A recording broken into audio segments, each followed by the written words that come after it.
Hai, apa kabar teman-teman semuanya? Selamat datang di acara podcast Maksimal Bicara bersama saya Ilan. Karena kita sudah prokes, jadi saya buka masker dan tamu kita hari ini, episode perdana ini akan mengulik bintang tamu yang sangat spesial, kawan lama saya, pelawak terkenal, komedian, dan tentu inspirasi buat kita bersama. Selamat datang buat Abang Temon. Selamat juga untuk Kak Ilan. Ini udah boleh buka ya? Boleh, kan sudah prokes. Tadi sudah ini, apa namanya? Scan. Iya, di bawah kan udah scan Peduli Lindungi ke handphone. Oh, boleh masuk, teman-teman, baru naik. Kalau nggak, gue masih di bawah, di parkiran. Boleh masuk, iya. Siap. Betul, betul. Nih, Kakak Temon nih. Siap. Bang Temon, terima kasih banyak udah hadir nih. Sama-sama. Ini sekarang lagi sibuk apa? Sekarang kalau tanya lagi sibuk nyari job. Berarti jobnya lagi cari-cari gitu? Lagi cari. Orang sibuk karena kebanyakan job. Ya. Kalau gue kan orang senang jujur aja sibuk nyari job. Oh, nyari job. Ya, salah satunya kan kesibukan di sini nih. Ini udah lumayan. Iya, siap. Iya. Betul. Nah, gini Kakak Bang Temon. Kan banyak orang tahu nih waktu masa kecil kan saya tuh terusan nih, saya sendiri pun ngefans nih sama Bang Temon. Saya lihat Bang Temon tuh belum ngomong udah pengen ketawa. Orang pengen tahu ini masa kecilnya gitu tinggal di mana dulu? Dulu saya dari lahir, orang tua saya itu kan dari NTT. Iya. Karena seorang abdi negara polisi, pindah dari NTT waktu itu tahun 58 ke Jakarta. Jadi di Jakarta itu pindah di Jalan Kapten Tendean di komplek polisi. Wah, saya lahir tahun 66, lahirnya juga di situ. Oh, jadi anak kolong gitu? Anak kolong, langsung jadi bilang anak Betawi juga, lahir di situ. Tapi memang lingkungan bukan lingkungan komedian gitu ya? Lingkungan enggak komedian, cuman karena memang teman-teman itu suka bercanda, suka di tempat saya itu di rumah itu sebagai bila dibilang tempat tongkrongan, base camp gitu loh. Jadi bermacam-macam orang datang situ ngobrol segala macam juga. Ya akhirnya banyak belajar juga dari situ. Kok bisa lucu gitu? Mungkin bawaan orok kali. Iya. Ini yang menurut dari Bang Temon ini kan bisa menyanyikan hampir 11 lagu, 18 lagu dalam satu menit. Gimana triknya itu? Ya kan nah sebenarnya gini lagi, sebelum bisa jadi 18 lagu kayak gitu. Ternyata waktu itu kan saya sama teman-teman sering ngulik-ngulik. Iya. Ternyata lagu-lagu itu ada pattern, ada polanya. Ada kemiripannya lah kurang lebih. Sehingga dicari-cari nih judul lagu apa nih yang mirip-mirip, lagu Indonesia, lagu Barat. Nah, iseng-iseng itu dah bikin medley-nya. Orang kan kalau bikin medley paling 2 atau 3 lagu, ini langsung 11 lagu. Itu sebenarnya juga masih bisa disambung lagi karena masih banyak lagi. Akhirnya 11 lagu udah cukup dah. Itu udah mecahin rekor tuh kan. Iya. Berarti bisa dapat rekor muri dong. Iya, harusnya, cuman karena belum didengar mau muri. Ya karena Muri kan juga udah meninggal ya. Jadi. Meninggal. Iya. Gitu. Jadi ini kalau ngobrol sama Bang Temon nih apa ya, suasananya pengen apa Bang Temon? Pengen ketawa terus gitu. Ya sebenarnya ya kalau bisa tertawa saya udah senang juga. Bisa menghibur orangnya udah senang. Tapi kan supaya nggak sia-sia obrolan kita juga kan bukan hanya ketawa-ketawa aja segala macam. Ada message-nya lah. Oh, jadi ada pesan yang disampaikan. Pesan-pesan yang ingin disampaikan. Ya, itu tadi ada unsur edukasinya juga harus ada. Betul. Nah, berarti tadi Bang Temon sudah cerita lahir bukan dari lingkungan komedian ya? Bukan. Tapi di anak kolong. Nah, berarti awal terjun ke dunia hiburan itu dari tahun berapa, Bang? Dari tahun 92. 92. Waktu itu, jadi gini, ada ceritanya. Ya. Itu kan teman saya yang kuliah lagi bikin skripsi. Dan judulnya masih ingat juga tuh, hubungan kesehatan mental dengan tertawa. Nah, dicari sampelnya itu di komunitas tertentu, waktu itu di pendengar radio SK.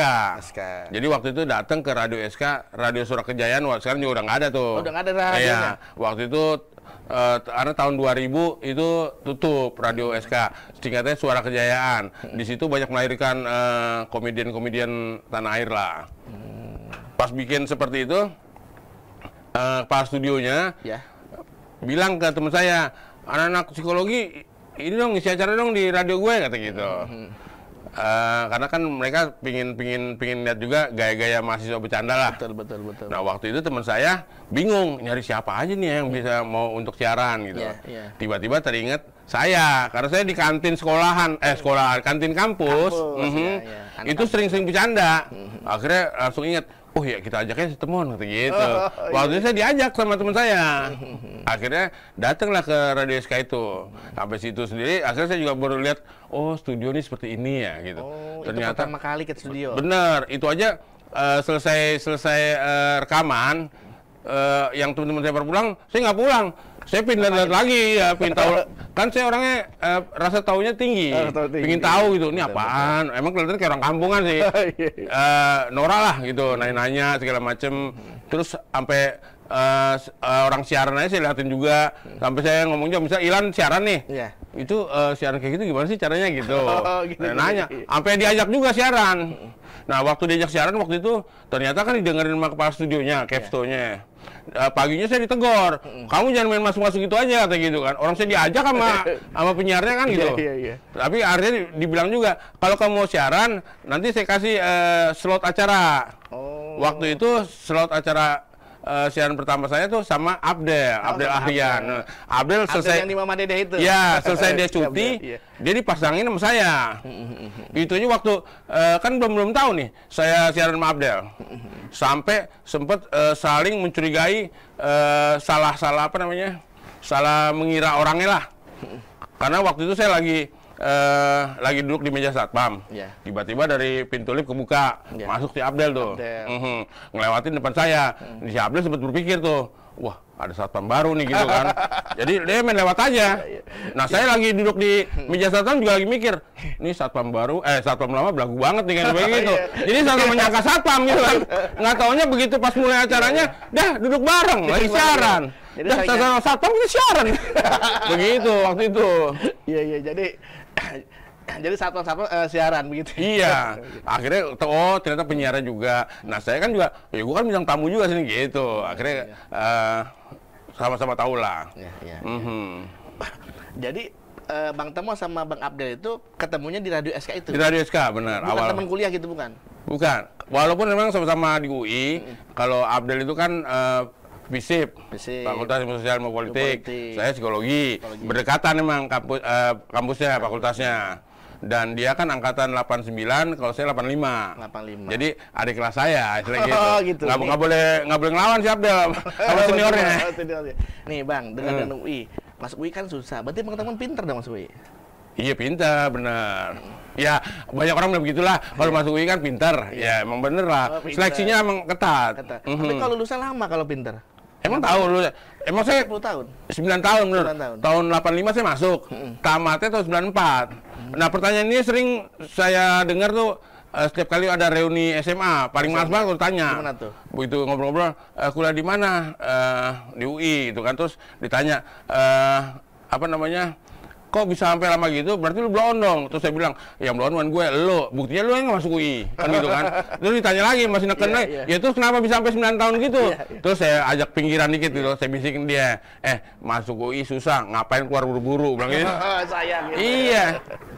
Kalau gampang mah orang bisa keluar masuk aja kan gitu.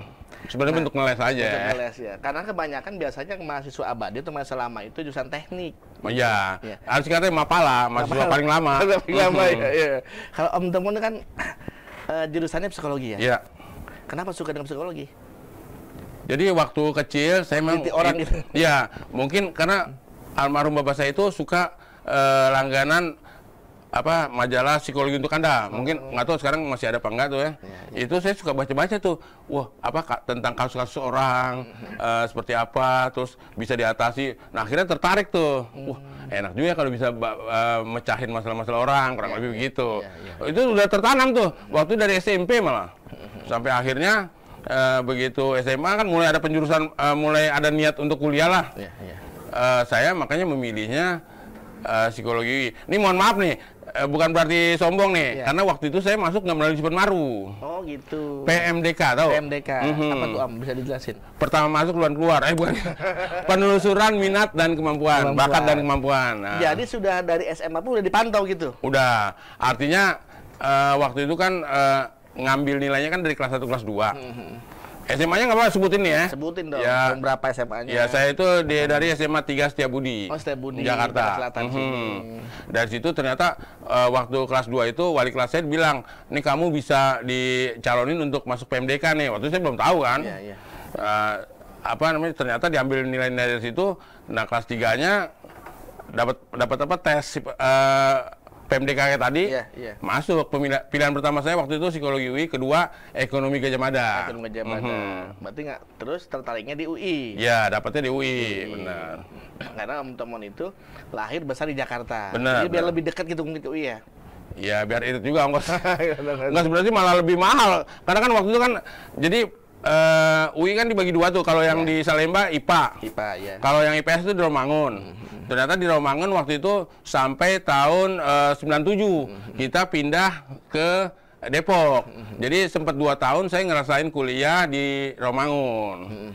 Nah, udah itu sekarang kan udah hampir semuanya tuh ke Depok semua. Yeah. Jadi pindah-pindah semua ke situ, ke mana? Ke Depok. Nah, Om Tomon tadi udah cerita soal kampusnya, terus masa kecilnya. Nah, ini orang banyak yang tanya nih. Pertama kali main film apa, Om? Pertama kali main film ya? Waduh, agak-agak Lupa ya? lupa juga, tapi Yang inget aja berarti. yang inget dulu gini. Jadi saya inget banget, nggak tahu nih, ini kayak sampai sekarang nih kesannya perannya waktu itu jadi anak buah penjahat mulu. Oh, gitu. Apa karena dilihat dari mukanya atau gimana? Iya. Jadi nggak bisa jadi orang-orang baik gitu. Karena kalau lihat hati kecilnya apa baik banget, kurang lebih gitu. Nah, itu waktu itu film sama almarhum Taufik Sapalas. Judulnya juga ada Dua Cinta kalau nggak salah waktu itu. Sinetron waktu itu. Nah, saya sempat lama. Nah, kembali lagi tuh sering jadi korban-korban juga. Oh, korban-korban. Jadi anak buah tapi jadi korban terus. Nah, ya, tapi makanya mungkin sampai sekarang karena seneng ngelihat kalau ngelihat saya teraniaya itu pada demen banget gitu. Iya. Harusnya kan saya ngeliat harusnya lebih ceria bagaimana. Iya, betul. Kalau ngeliat saya dibully kan pada demen. Betul. Iya, kurang lebih seperti itu. Yang lagi naik itu kan Om Tomon itu di ini ya, Bang ya, apa namanya tuh film atau sinetron yang Abdel Temon itu. Abdel Ya? Temon Bukan Superstar, Ya, benar. ya, Itu tahun 2007. 2007. Itu masih sering ketemu sama pemain-pemainnya? Kalau ketemu jarang, tapi yang masih sering sih paling Udin Penyok. Udin Penyok udah ganti nama juga sekarang. Ganti nama siapa? Udin Alberta. Udin Alberta. Iya. Ada tuh di konten saya yang baru ya. Yang baru tuh Udin Penyok ganti nama, katanya ya nggak tahu artinya karena pertimbangan segala macam keputusan dia sendirilah. Kalau saya kan nggak bisa ganggu juga. Ya udah kita doain aja supaya namanya itu mendatangkan rezeki baru lagi. Terus sama Muklis. Ganti nama juga? Enggak. Paling ganti pangkalan kok dia. Ganti pangkalan. Karena di pangkalan terus. Nah, itu masih sering sih bikin sketsa di konten saya itu. Terus kalau sama yang lainnya ya keep in touch aja lewat telepon aja paling kayak sama mamanya Abdel gitu. Iya. Kapan-kapan mamanya Abdel saya datangin sini nggak apa-apa. Wah, luar biasa. Bisa ya? Bisa lah. Bisa. Asal waktunya pas aja. Waktunya pas, pas tapi begini ya. Iya. Gitu. Nih Bang Temon. Iya, siap. Nah, di film itu kan saya lihat Bang Temon dengan Muklis ini suka ngecandain gitu. Iya. Suka ngerjain tuh gimana tuh?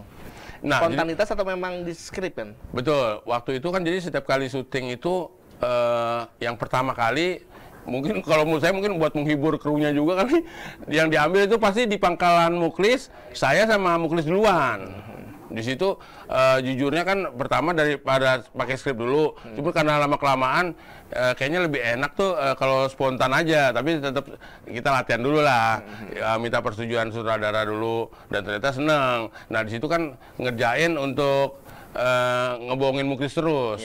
Sebenarnya di situ ada unsur edukasinya. Pertama gini, kita kalau jadi orang bodoh itu sering dibohongin orang. Waktu itu saya karena merasa si Muklis itu orang yang bodoh lah, jadi saya jahat untuk ngebohongin si Muklis terus, yaitu dengan cara meminjam duitnya terus seperti itu. Nah, kalau kita sering bohongin orang, jahatin orang lah, pasti ada dampaknya kerugian juga.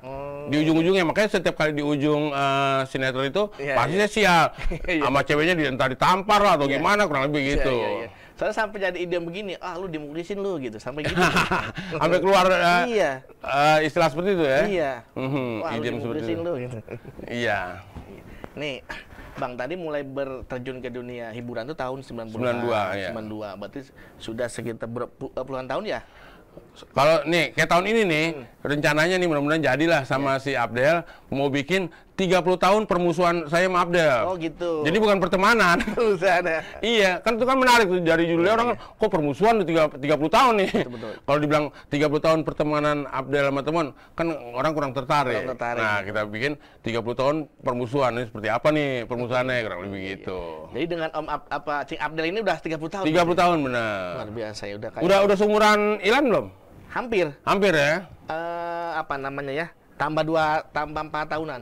Oh, Ilan 34 ya berarti ya? 34, ya.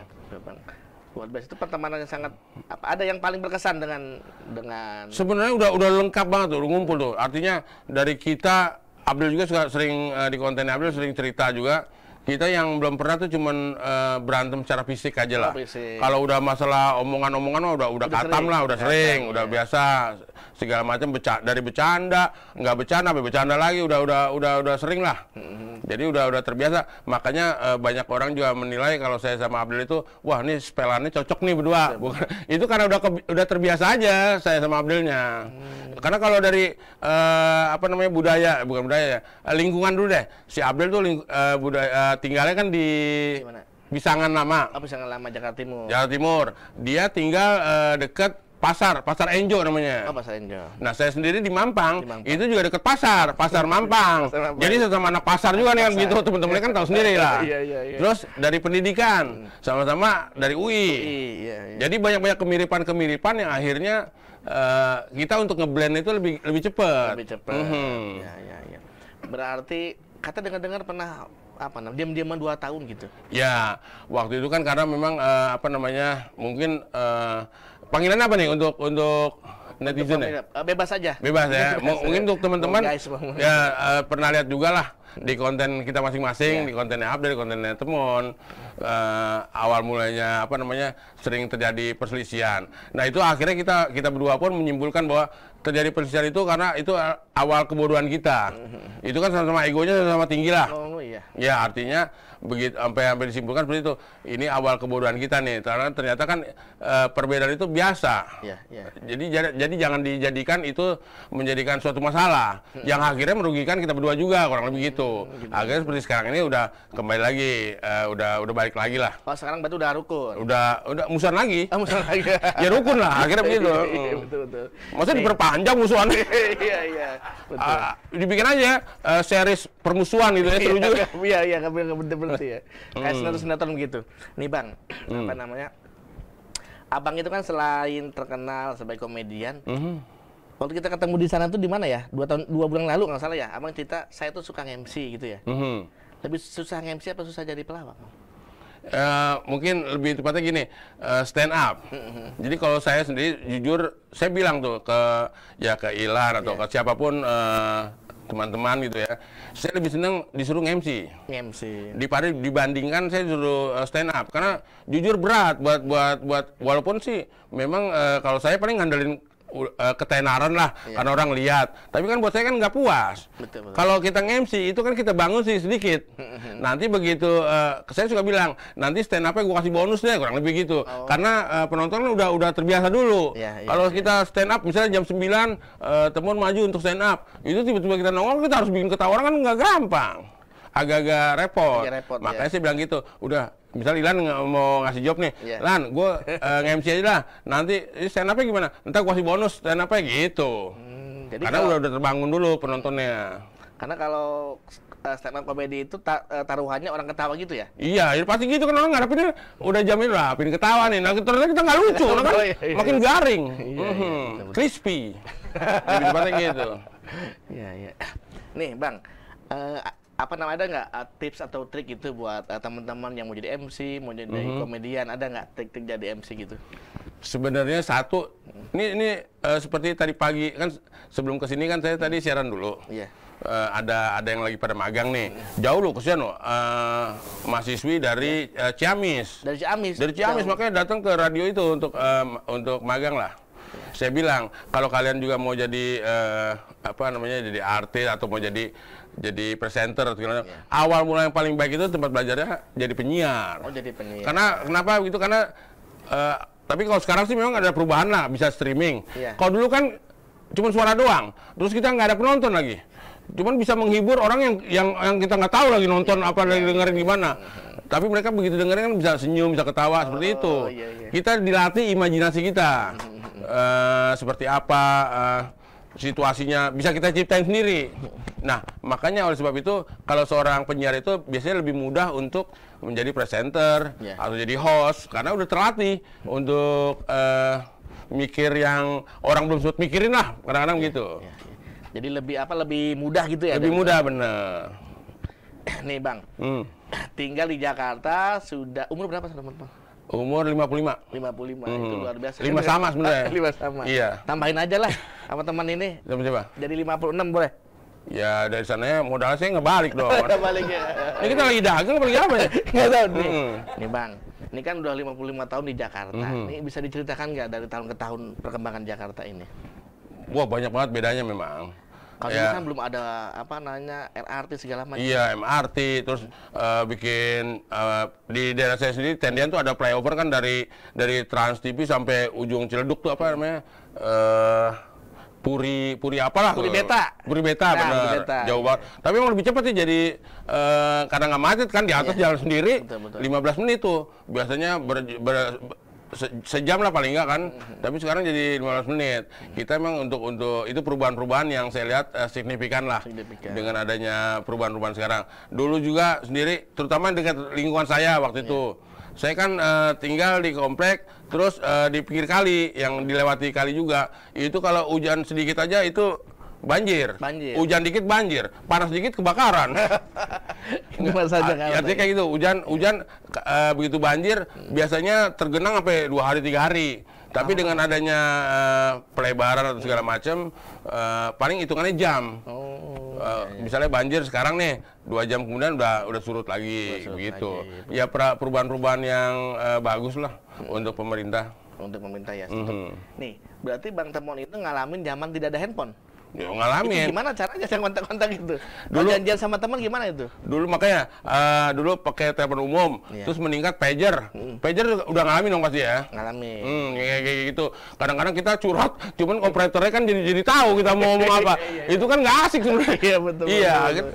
Ya tapi itu tadi karena berkembang teknologinya, akhirnya sekarang pakai handphone. Tapi sekarang juga kan handphone ada batasan juga, artinya kita nggak boleh ujaran kebencian lah atau segala macam.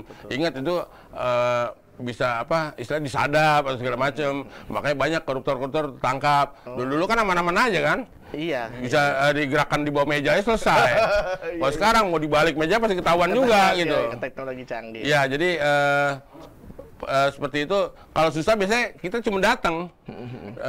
Kalau rumahnya jauh paling janjian di satu tempat yang artinya kita bisa ketemu lah.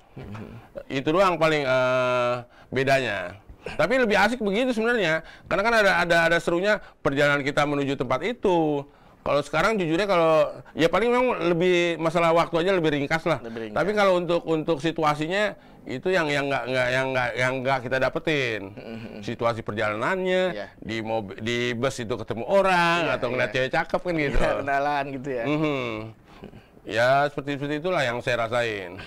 Itu zaman apa? Tahun-tahun berapa itu? Tahun berapa ya waktu ya handphone aja kan paling 2010 lah ya. Handphone usia.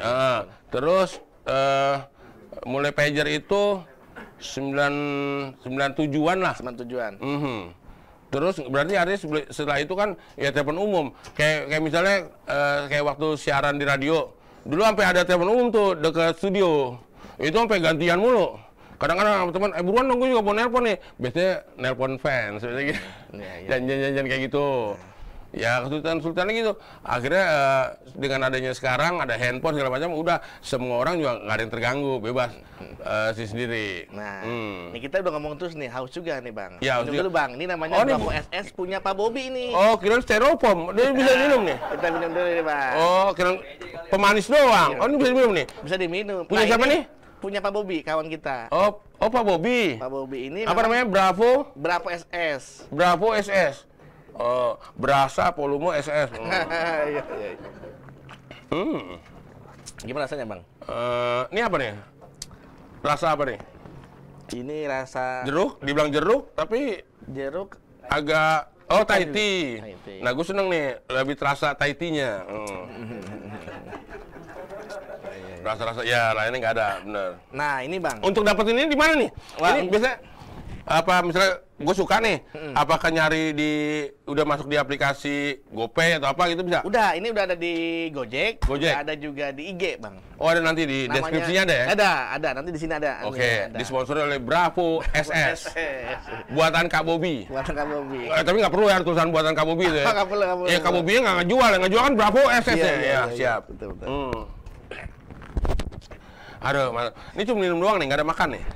Nah, Hah? kan untuk makanan kita belum bikin ini masalahnya. Oh, belum di-endorse? Belum endorse. Ya, ini jadi membuka kesempatan untuk UMKM juga, untuk yang mau masang segala macam boleh ya? Ya, boleh.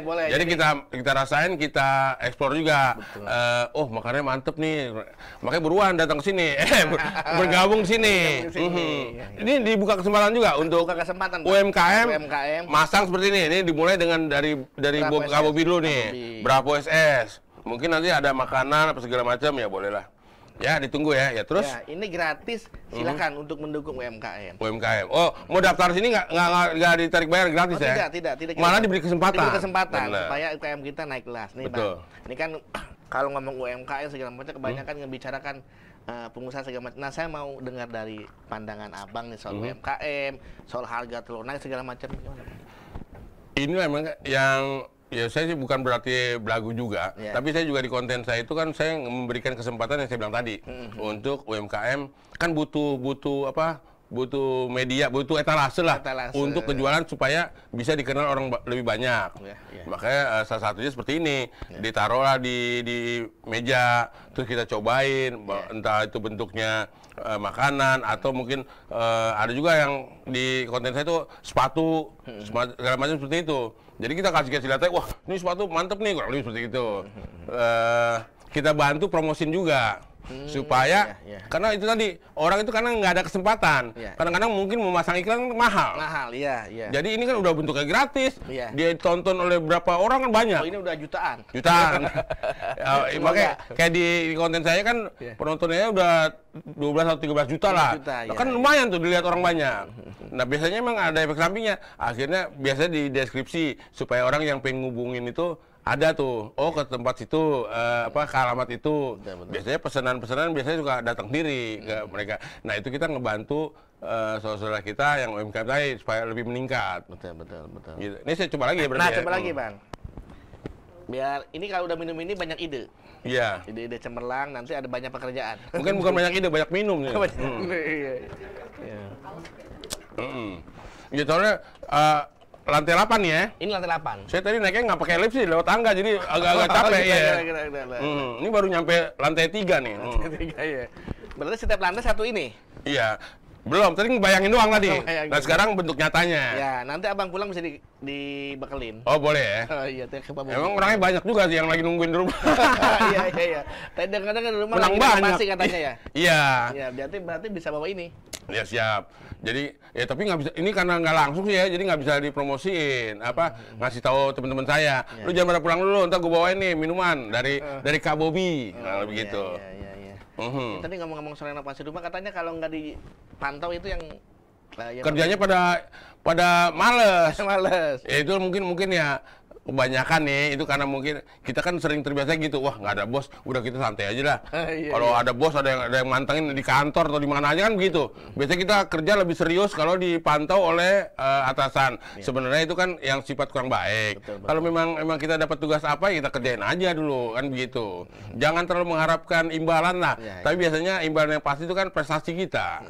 Begitu. Itu saran atau apa tuh? Saran sambil bercanda juga. Kan ada pikir, oh iya, benar juga ya. Karena kalau kita pamrih, kita ngerjainnya juga males-malesan. Wah, kalau ada bos, kita baru kerja. Tapi kalau nggak ada bos, ya kita ngerokok atau baca koran atau ngapain, main catur. Kadang-kadang seperti itu. Itu kan kita buang-buang waktu. Tapi kalau kita ngerjain sesuai job desk kita, kita kerjain tepat waktu, orang kan seneng, bos kita seneng. Iya, iya. Kurang lebih begitu. Kurang lebih, berarti Kurang. bisa lebih dong. Ya bisa kurang juga. Bisa kurang juga. Kan kurang lebih. Kurang lebih. Bang. Apalagi kamu? Siap. Kamu, Mikailan. Mikailan. Bikin ke Kamu aja. Iya. Bang. Abang kan saya lihat sudah terjun di film, di apa namanya, di sinetron. Nah, sekarang saya lihat tuh bikin YouTube. Apa dasar bikin YouTube itu? Jadi begini, memang Udah saya terkenal, ngapain terkenal lagi? jadi begini, dari beberapa masukan lah. Iya. Dan saya juga melihat juga menganalisa lah. Memang sekarang nih pertelevisian bisa dibilang itu kayaknya mungkin pernah ini ramalan kan bisa Ya, benar bisa enggak juga. betul. Mungkin 5 atau 10 tahun lagi itu akan hilang. Oh. Akan larinya ke YouTube. Nah, itu kan kalau YouTube kan sumber hidup. Jejak digital kita ada. Tapi kalau misalnya di televisi itu selesai misalnya televisi itu tutup, ya tutup juga kita. Orang nggak kenal. Tapi begitu di YouTube ini kita amit-amit lah gitu. Saya udah nggak ada nih, kan tetap ada tuh jejak digitalnya, tetap bisa menikmati. Betul. Kurang lebih seperti makanya sekarang itu orang lebih banyak larinya ke YouTube. Ini nggak apa-apa ya, kita kan ngobrol aja ya. Ngobrol bebas. Yang saya alami itu kan kadang-kadang di di dunia pertelevisian lah. Itu saya suka kesel juga kadang-kadang lama ini bayarannya lama. Oh, nggak langsung. Waktunya lama, iya nggak langsung. Nah, jadi akhirnya saya mikir ya memang mendingan kita berkarya aja lah. Walaupun kan persyaratan untuk menjadi supaya monetas itu kan ada juga. Monetas apa, Bang? Bisa dibayar lah, bisa ada duitnya. ada duit. Misalnya persyaratannya harus 1.000 subscriber, 4.000 jam tayang. Untuk mendapatkan 1.000 subscriber aja itu berat juga. Berat. Kalau nggak kontennya nggak menarik atau segala macam, orang males untuk di subscribe ya. Jangan lupa di subscribe, like, comment and share log gitu. Share log. And share. Iya. Nah, itu konten-konten apa, Bang? Saya diawalinya itu sketsa komedi. Sketsa komedi. Itu tadi untuk mengobati rasa rindu penonton. Itu situasi-situasi misalnya saya yang tetap ngebohongin Muklis. Bikin sketsa komedi lah, lucu-lucuan. Nah, terus juga berkembang lagi kuliner. Kuliner juga bukan hanya kita makan doang, tapi ada komentar-komentar yang kita sampaikan juga kepada penonton. Kalau penontonnya itu sebutannya teman-teman. Oh, teman-teman. Supaya teman-teman. Ada contoh cara menyapanya nggak? Hah? Ya begini, teman-teman. Nih, ada produk yang enak banget dari Bravo SS, buatannya kakak Bobby, kan gitu ya. Ntar lu ya, temen rasain lu ya. Rasa Thai tea-nya luar biasa. Nggak seperti kopi atau susu, tapi rasa Thai tea. Mantap gitu. Oh, gitu. Ya, kita bicara-bicara begitu kan. Buat apa kita sebut produk yang lain kan? Benar. Kecuali dia siap Kasih untuk duit, ya, waktunya, gitu. waktunya siap. Nah, kita nggak usah bilang waktu. duit. Waktunya. Kita perhalus. Iya, berhalus. Iya. Jadi ya seperti itu. Apalagi coba? Nah, berarti tadi di TV honornya katanya lama. Nah, Kebanyakan, tapi ada yang lama nih cepat juga. Mungkin tergantung bosnya lah. Iya. Mungkin dia lagi nggak punya duit. Itu ditahan. Mungkin lagi diputer. Lagi diputerin. Ya kayak begitu. Cuman ya itu tadi memang saya lihat memang nggak gampang juga untuk bikin YouTube supaya banyak subscribernya. Yang saya tadi juga sempet lah sama teman-teman, sama ponakan Ilan sendiri tadi kan ngasih tahu. Ilham. Kalau kita bikin konten YouTube, itu ya kadang-kadang saya juga ngeliat gitu, yang cuma orang mancing doang banyak tuh subscriber. Nah kadang-kadang tuh bingung, nih kayak begini doang mana isinya nih kan gitu. Iya. Nah, kita capek-capek ya bikin. Betul. Kadang-kadang itu tadi yang penting kita buat aja, tekun aja. Nah, cuma kan kadang-kadang ya nggak bisa begitu juga kan, itu juga perlu ada modifikasi, ada pembaruan lah. Ya, tapi yang penting jangan terlalu idealis banget lah. Kita bikin apa adanya aja orang begitu. Orang saya cuman makan-makan di warteg, kan ada tuh kalau di konten saya tuh warteg favorit saya dekat rumah 2 ibu. Iya, saya lihat teman-teman sering makan di warteg. Ya, itu kalau makan seperti itu aja paling minimal 1.000 orang lah nonton. Itu ternyata kalau yang saya lihat nih, ternyata teman-teman itu seneng ngeliat ekspresi saya lagi makan kali atau apanya lagi ngeliat gimana-gimananya. Jadi bukan makanannya gimana gitu loh, atau tempatnya gimana, enggak. Mereka pingin apa adanya aja begitu. Iya. Yang kita jual itu ya begitu jadinya. Berarti main YouTube udah berapa lama, Bang? Setahun. Setahun. Setahun, lebih tepatnya Oktober 2021. Berarti udah dapat duit dong. Oktober 2020 udah menetes. Pantesan duitnya banyak kayaknya. Ya itu, nah ini tergantung lagi nih. Ini banyak bener pertanyaan ini seperti Kak Ilan ini sering Ilham Pak Ilan sih? Ilan dong. Ilan kan. Sering ditanyain juga. Wah sekarang berarti banyak dong. Ya bisa banyak, bisa nggak tergantung viewernya. Viewernya. Jadi nggak bisa kita bilang, misalnya kayak saya sekarang ini kan udah 163.000 subscriber. Ya. Bukan berarti menjanjikan bahwa dapetnya juga gede juga, enggak. Kalau kita nggak buat itulah, makanya saya seneng YouTube-nya gitu. Mereka itu fair. Kalau emang kita membuat konten yang bagus, viral apalagi, itu ya bayarnya sesuai itu tadi. Tapi kalau buat kontennya apa adanya doang ya apa adanya juga. Malah nggak dapet kan gitu. Kayak bulan kemarin kita belum dapat tuh karena untuk bisa cair itu minimal $100.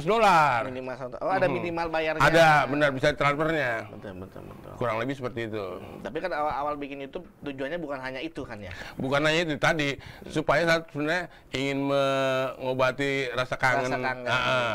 Pengen tahu, itu kan juga buat etalase saya sendiri. Betul. Buat ternyata teman tuh masih aktif. Temen tuh masih bisa dihubungin. Betul. Untuk nyari temen tuh gampang, kurang lebih gitu. Betul. Nah tadi Bang, berarti kegiatan hari ini apa Bang? Hari ini kesini. Kesini. Dari pagi. Cerita katanya. Hah? Cerita katanya abis siaran dulu gitu. Iya, siaran dulu. Itu siaran jam 7 pagi. Cuma berangkat dari rumah jam 6. Bangunnya jam 5 kan begitu. Bangun jam 5. Betul. Begitu pulang kan masih ngantuk. Saya sempat tidur dulu tadi. Tidur dulu. Tapi udah ngeliatin jam 1 udah siap untuk pergi persiapan ke sini. Karena kalau janji ke suatu tempat tuh saya udah terbiasa. Biasanya tuh paling lama setengah jam sebelumnya saya udah nyampe. Oh, udah on time. Iya. Udah. Karena lebih baik kita menunggu daripada kita ditungguin. Oh, kenapa emang rasanya kalau ditungguin? Ya kita kan buru-buru, kadang-kadang entah supirnya kita marahin, buruan lo nih ditungguin orang, nah kan mereka masa mesti nabrak mobil depannya kan nggak bisa. Iya, gitu ya. Makanya biasanya juga kalau kita udah prepare seperti itu, biasanya kan ada hal-hal yang kita bicarakan kayak tadi di bawah, kita ngobrol dulu, jadi nggak kepepet waktunya gitu loh. Ada waktu untuk beradaptasi dulu. Betul. Itu yang akhirnya sampai sekarang terbiasa. Katanya Bang Temon sudah punya cucu ya? Udah, betul. Berapa Bang? 1 baru. 1. Anak berapa Bang? Anak 9. Anak 9. Iya. Banyak juga ya. Itu biasanya lanjut tambah lagi 2 tuh. Bang, tambah 2 bisa jadi kesebelasan ya? Iya. Ada biasanya kan ada lanjut lagi tuh, anaknya 9. Dari berapa Bang? Kan gitu. Dari berapa? Enggak apa-apa ketahuan kalau minatnya. Ya kita kan harus jujur, nggak boleh bohong, nggak boleh pembohongan publik. Ya nggak boleh. Jadi 9 anak dari berapa istri Bang? Dari 6 biang. 6 biang. Luar biasa. Tapi bukan berarti ada 6-6-nya nih. 6-6-nya. Iya. Oh, sempat pisah gitu begitu. Iya. Jadi yang pertama meninggal. Sebuah istilah udah saya alami nih. Yang kedua divorce atau cerai. Betul. Yang ketiga pisah ranjang. Yang keempat, kelima, keenam nikah siri jadi nikah jadinya. Siri. Itu bisa ranjangnya dipisah. Iya karena kontrakannya belum bayar kan. Iya. Ya kebetulan begitu. Ya apalagi ini aja nih sebenarnya hari Senin lah. Bukan Senin, Selasa nanti nih. Ini sekarang kan Jumat. Ya. Selasa saya mau ke Dukcapil juga. Dukcapil. Karena kan ya ini juga sekalian lagi pengalaman lah buat teman-teman juga. Itu ternyata ngurus surat-surat anak tuh ribet. Oh gitu. Karena itu tadi, apalagi tadi ada itu tuh, saya dikirim juga sama orang kecamatan tentang masalah poligami. Kalau bikin kakak itu misal kayak saya nih, bukan di kartu keluarganya itu ada nama saya enggak, cuma 1 di kartu keluarga doang. Jadi ketahuan tuh kalau kita misalnya mau nikah lagi, sekarang salah satu filternya begitu. Oh, gitu. Nggak bisa, jadi nggak bisa diam-diam, tetapnya ketahuan. Oh iya, terdeteksi. Iya, ada ntar kita bagi dah ya. Ntar saya kasih ke Ilan. Ada tuh pengumuman dari Dukcapilnya. Betul. Berarti anak 9 dari 6 biang. Cucu 1 ya. Usia berapa cucu, Bang? 2 tahun. Itu kadang-kadang kalau April suka bercanda juga tuh. Cucu saya lebih tua dari anak saya. Nah, itu gimana ceritanya tuh, Bang? Ya. Cucu lebih tua. gimana? Ya kan cucu saya itu 2 tahun yang lalu. Nah, setahun yang lalu dari istri yang terakhir ini lahir juga. Jadi umur beda setahun sih. Dia 2 tahun, anak saya setahun. Nah, yang saya takut nih malah kadang-kadang nanti cucu saya jadi ngebohongin anak saya nih kan begitu. Iya. Buat tuh bapak lu mintain duitnya, kalau gitu kan. Iya. Bapak lu ada duitnya. Ya makanya dari sekarang saya juga harus nyiapin ke anak saya nih untuk bertahan supaya nggak tergoda oleh dia manggilnya cucu saya itu manggil ke anak saya Om jatuhnya gitu. Jadi jangan sampai dia dibohongin ponakannya. Betul. Ponakannya apa ya? Gue jadi bingung karena saking banyaknya bingung. Iya. Jadi kalau kata orang Sunda itu cunak, jain cuja anak. Oh gitu, Tapi cunak. bingung juga ya. Keponakan lebih tua daripada Cucu lebih tua dari anak sendiri. Iya, Itu fakta. faktanya ya. Luar biasa. Tapi sehat-sehat semua ya. Alhamdulillah sehat semua. Di Jakarta semua apa ada yang di daerah? Mencar-mencar. Mencar-mencar. Kenapa mencar-mencar? Tergantung domisili ibunya nih. Gitu. Jadi yang ikut sama saya itu dari yang istri pertama kan meninggal, sama yang sekarang terakhir. Oh, yang terakhir. Jadi yang dua itu kan ada juga di konten saya tuh. Iya, yang 20 tahun ketemu sama anaknya setelah nikah. yang di Pas Garut. pernikahan di Garut. Itu emang waktu saya tinggalin waktu itu umur 2 tahun anak saya. Itu juga sempat kaget juga waktu mau nikah. Yang ngundang itu adiknya waktu itu setahun. Papa datangnya ke apa namanya? Ke ulang tahun, ke kawinan AA gitu. Oh ya kapan teh? Saya bilang gitu kan. Ya saya ingat banget tuh 13 Februari tahun kemarin.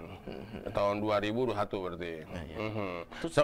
Sempat sedih juga sih waktu itu, karena waktu itu harusnya saya udah punya cucu juga tuh, kembar malah. Kembar. Ya cuma karena belum diizinkan lah keguguran waktu itu, karena mungkin kecapean atau gimana gitulah.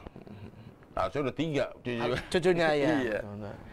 Berarti ada momen haru juga, saya lihat tuh di kontennya haru juga. Iya, itu juga kadang-kadang itu kan manusiawi. Iya. Saya mau datang itu, aduh, merasa takut ditolak sama mertua. Terus takut nggak ini juga, ya gimana ya, orang 20 tahun nggak ketemu kan agak-agak asing. Nah, Tapi anak masih apal ya? apal semua lah. Itu mana ya Wajahnya setiap malam aja saya berdoa terus. Iya. 9 bulannya, jadi doanya agak panjang gitu, karena kan nyebutin 1 sampai 9. Iya. Supaya tetap sehat semua. Kadang-kadang ada temen juga ngasih tahu kalau doain anak itu katanya harus ada binnya juga. Iya. Takutnya kan yang domainnya namanya sama, entah takutnya nama yang lain gitu. Tapi kalau ada binnya itu kan biasanya lebih jelas, lebih fokus. Oh iya. Mungkin begitu, tapi nggak tahu itu benar apa enggak ya. Betul. Ya tapi ya saya juga ikutin aja lah, itu buat saya juga emang lebih gampang mengingat juga anak saya segala macam begitu. Berarti 20 tahun lost kontak ya. Mhm. Itu ketemu lagi atau anak yang cari atau Jadi gini, waktu itu sebenarnya 20 tahun itu memang ketemu secara fisik. Waktu itu sempat ketemu, bukan ketemu sih, apa namanya, anak saya itu nanya, waktu itu masih lewat apa namanya, Twitter. Waktu itu nanya ke manajer saya, Om, salam dong buat papa, kayak gitu kan, dari anaknya di Garut gitu. Nah waktu itu manajer saya nanya saya, terus saya tanya dulu itu siapa namanya tuh, sama ibu siapa, benar semua. Langsung saya minta, ya mana nomor teleponnya, karena akhirnya kan saya bisa ngubungin. Akhirnya dikasih, ya udah berhubungan sampai sekarang. Tetap kontak lah. Betul, namanya ayah ke anak gitu. Iya. Maksudnya papa ya? Panggilnya papa, benar. Pakai H, papa. Oh papa. Untuk bedanya dengan kalau lain papa. Iya. Kalau papa kan biasanya beliin pulsa, beliin itu segala macam kan. Tapi kalau papa kan enggak lah. Betul. Nih, banyak orang yang pengen tahu sebenarnya. Temon itu nama panggung atau nama asli, Bang? Nama panggung. Nama panggung. Nama aslinya siapa? Nama aslinya Simpson Rarameha Ngadang. Wah, Simpson namanya. Berarti dari NTT ya? NTT, benar. Nanti Tuhan tolong. Dulu soalnya NTT nasib tidak tentu. Iya. Akhirnya NTT berubah lagi jadi nanti Tuhan tolong. Nusa Tenggara Timur. Nusa Tenggara Timur. Di Sumba ya. Itu lagi rame. Apa namanya, wisatanya, Bang? Betul. Lebih tepatnya Sumba Timur, ibu kotanya Wengapu. Wengapu. Itu ya sekarang udah ada pengembangan wilayah. Karena dulu kan cuma Sumba Barat, Waikabubak, Sumba Timur, Wengapu. Sekarang ada Sumba Tengah juga. Ibu kotanya, nah saya belum lupa juga tuh. Karena udah lama juga, jadi nggak begitu paham. Harusnya baca lagi sih. Iya. Terakhir ke pulang kampung? Tahun 2001. 2001 pulang kampung. Itu waktu itu jujurnya sih agak-agak ini juga, karena kan dulu masih susah transportasinya. Jadi kalau saya pulang kampung itu kalau mau balik lagi nunggu kapal itu balik lagi 2 minggu. Waktu itu, waduh kan karena memang jujur kan agak panas waktu itu. Iya, iya. Tapi kalau sekarang kayaknya udah banyak perubahan lah. Nah, kalau naik apa kapal laut, Iya. udah 3 hari 2 malam. Itu baru dari sini kan ke Bali dulu. Dari Bali, dari Genoa itu baru ke mana? Muter itu jadi gitu tuh.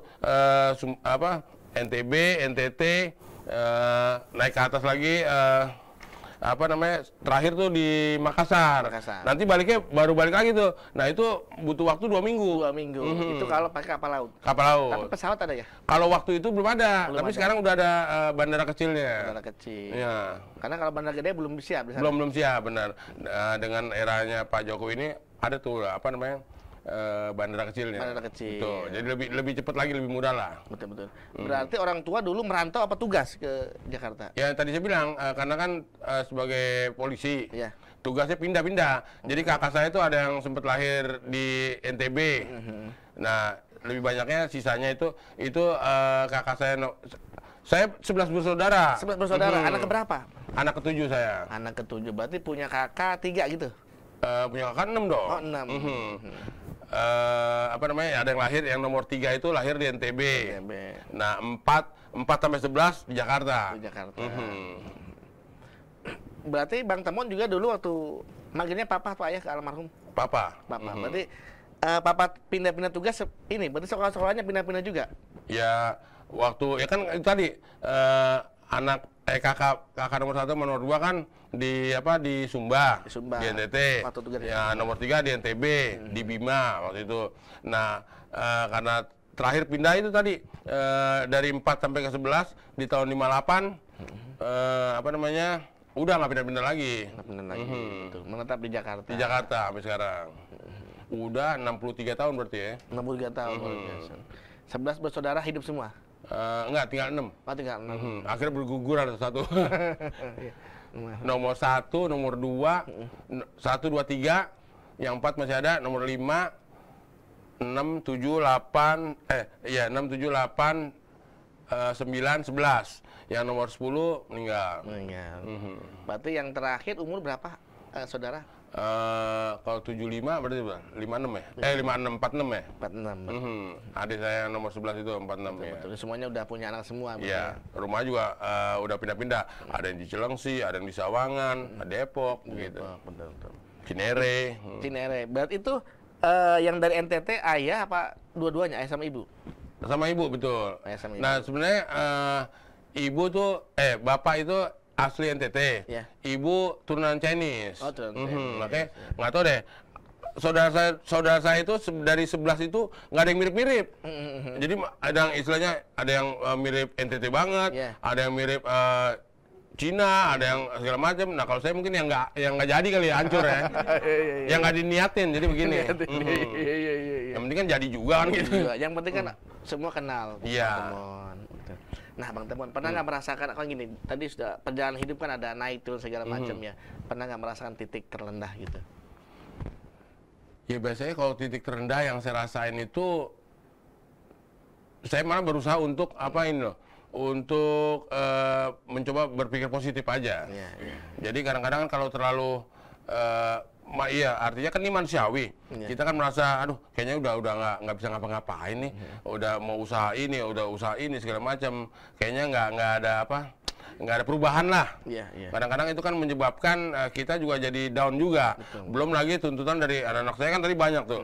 Ada permintaan-permintaan seperti itu. Yang kadang-kadang kita jadi nggak bisa sebagai manusia itu nggak kuat lah. Nggak kuat. Nah, oleh sebab itu, ya itu dia yang saya bilang. Saya juga ketemu formulanya akhirnya. Kalau udah sampai ke titik rendah seperti itu, kita pasrahin ke atas saja, ke Tuhan. Iya, betul. Karena Tuhan tuh punya rencana terbaik lah untuk kita. Jadi jangan sampai kita larut sedih mulu. Betul. Atau artinya gue udah nothing, udah nggak bisa ngapain nih. Itu jangan sampai begitu. Pasti ada sesuatu rencana dari Tuhan yang terbaik. Oleh sebab itu kita tetap aja berkarya, berbuat sesuatu seperti itu.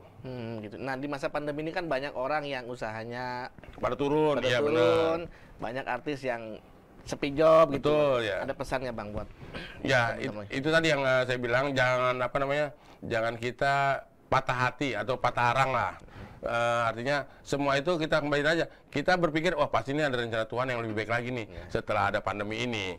Yang penting kita tetap berkarya. Karena saya yakin juga buktinya dengan di situasi pandemi kemarin juga kan ada solusinya tuh. Akhirnya saya sama Abdel lu misalnya atau manggung virtual.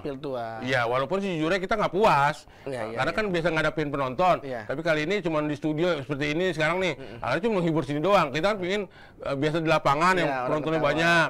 Seperti tapi tadi tetap artinya Tuhan pasti kasih jalan juga kok. Rezekinya ada juga, bukan berarti dengan pandemi hilang segalanya. Nggak ada lagi peluang-peluang kita untuk lebih maju lagi, nggak ada. Tetap ada kalau kita mau cari kita mau usaha lah, mau berbuat. Yang penting saya lagi tetap semangat lah. Yang penting jaga kesehatan, berdoa juga, terus berpikir yang positif aja. Kalau saya begitu sering mengingatkan atau menasihati lah kepada teman-teman supaya jangan kita kecil hati. Tetap semangat ya. Tetap semangat. Kalau positif hamil dong. Kadang-kadang. Ya kan gue laki. Laki ya. Iya Bang. Nah, tadi kan Bang, waktu kita belum syuting ya, cerita bahwa Bang Temon ini dulu belum tahu ternyata buat orang senang itu, orang ketawa itu bisa jadi duit. Ya itu tadi. Jadi jujur ini saya kan masuk dunia entertain itu 92. 91 ke bawah. Itu makanya saya lihat kayak misalnya di kampus saya gampangnya deh. Setiap kali ada acara kegiatan kampus, waktu itu pasti saya terus yang disuruh jadi MC-nya untuk mungkin supaya bisa menghidupkan suasana atau segala macam. Ya tadi jujur sih karena belum tahu kalau itu bisa menghasilkan uang, kurang lebih seperti itu. Begitu kita bergaul itu makanya jadi nasihat kepada penonton juga, kita harus membuka diri. Jangan seperti katak lam tempurung, diam doang. Kita harus buka wawasan. Sehingga banyak informasi yang kita nggak tahu jadi tahu. Salah satu itu tadi, ternyata dengan kita melawak bisa jadi profesi, bisa menghasilkan uang, kurang lebih seperti itu. Honor pertama kali itu berapa Bang? Boleh dong ceritain? Ya Bu. Apa rahasia? Ya nggak. Kalau saya kan berusaha lah untuk apa adanya. Ya makanya itu ada benar juga tuh.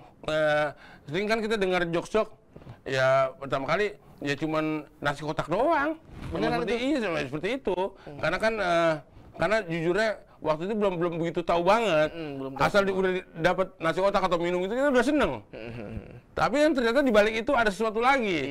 Yang itulah karena saya juga termasuk telat atau gimana bergaulnya lah. Ternyata begitu saya membuka diri, saya jadi tahu ternyata bisa menghasilkan uang. Ternyata ada aturan-aturannya, kurang lebih seperti itu. Honor pertama di dunia entertain itu nasi kotak. Nasi kotak, benar. Tahun berapa tuh Bang? Tahun 92. Dulu lupa banget deh. Tapi kalau soal kerja waktu itu saya masih inget nih.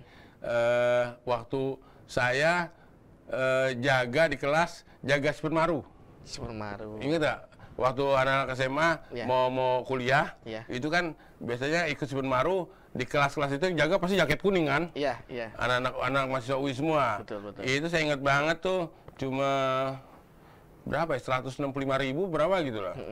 Itu udah seneng banget, udah bisa menghasilkan duit. Saya ingat lagi, saya beliin untuk ibu saya tuh sendal jepit doang waktu itu. Jadi ya dari situlah ternyata kan kalau kita bersyukur segala macam itu kan akan ditambahkan nikmat kita. Iya, sudah naik lah. Ya, artinya seperti itu. Betul. Nah, kita udah ngobrol banyak nih dengan Bang Temon. Ini mungkin closing statement Bang, obrolan terakhir lah. Closing statement dari tadi sudah cerita soal perjalanan Bang Temon dari kecil, dari kuliah sampai terjun ke dunia entertain. Perlu di acara ini kita perlu Bang? Closing statement ya. Closing statement. Biasanya saya sering gunakan juga waktu siaran dulu. Ya. Jadi biasanya saya kasih kata mutiara itu. Iya, seperti itu. Jadi gini, jangan lupa untuk terus berbuat baik, menjunjung tinggi kejujuran dan berani berkata benar. Itu doang. Oke, siap. Terima kasih Bang Temon.